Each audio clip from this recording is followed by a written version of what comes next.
Hi friends, இந்த video வந்து நம்ம என்ன பார்க்க போறோம் அப்படின்னு கேட்டிங்கன்னா, இப்போ வந்து நடிகை பார்வதி வந்து பாலியல் துன்புறுத்தலால் வந்து நடிகைகள் வந்து எவ்வளோ கஷ்டப்படுறாங்க அப்படின்னு வந்து எல்லா நடிகைகளுக்கும் சப்போர்ட் பண்ணுற மாதிரி வந்து விஷயத்தை பற்றி ரொம்பவே அழகாகவும் ரொம்பவே கொந்தளித்து பேசியிருக்காங்க.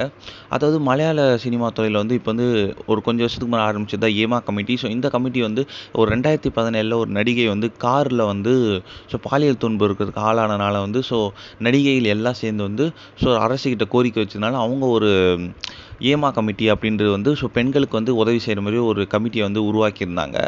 அந்த கமிட்டியில் வந்து இப்போ வந்து லேட்டஸ்ட்டாக ஒரு புகார் கொடுத்துருக்காங்க மலையாள நடிகைகள் எல்லாம். என்னென்னா, எவ்வளோ பெரிய நடிகர் வந்து தப்பு பண்ணாலும் அவங்களுக்கு வந்து அரசு வந்து நடவடிக்கை எடுத்தாகணும் அப்படின்ற மாரி வந்து நடிகைகள் வந்து ஒரு புகார் கொடுத்துருந்தாங்க. மலையாள கமிட்டி மொத்தமாக வந்து இதை கொடுத்ததுனால வந்து இப்போ வந்து ஒட்டுமொத்த சினிமாவே வந்து மலையாள நடிகைகளை தப்பாக பார்க்குறாங்க, தப்பாக பேசுகிறாங்க அப்படின்ற ஒரு விஷயம் வந்து போயிட்டுருக்கு. இதை வந்து லேட்டஸ்ட்டாக ஒரு இன்டர்வியூவில் பார்த்த நம்மளோட பார்வதி வந்து செம்மக்கையாக கொந்தளிச்சு வந்து பேசியிருக்காங்க.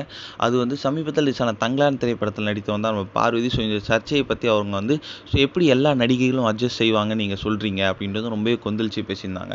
அது மட்டும் இல்லாமல் இந்த விஷயத்தை பற்றி அவங்க வந்து கடந்த ஒரு 7 வருஷமாக பேசிக்கிட்டு இருக்கிறதுனாலே வந்து அவங்களுக்கு வந்து மலையாள இண்டஸ்ட்ரியிலும் சரி, தமிழ் இண்டஸ்ட்ரியிலும் சரி பட வாய்ப்பே கிடைக்கல அப்படின்ட்டு வந்து அவங்க வந்து ஒரு ஓப்பனாக ஒரு விஷயத்தை வந்து சொல்லியிருக்காங்க.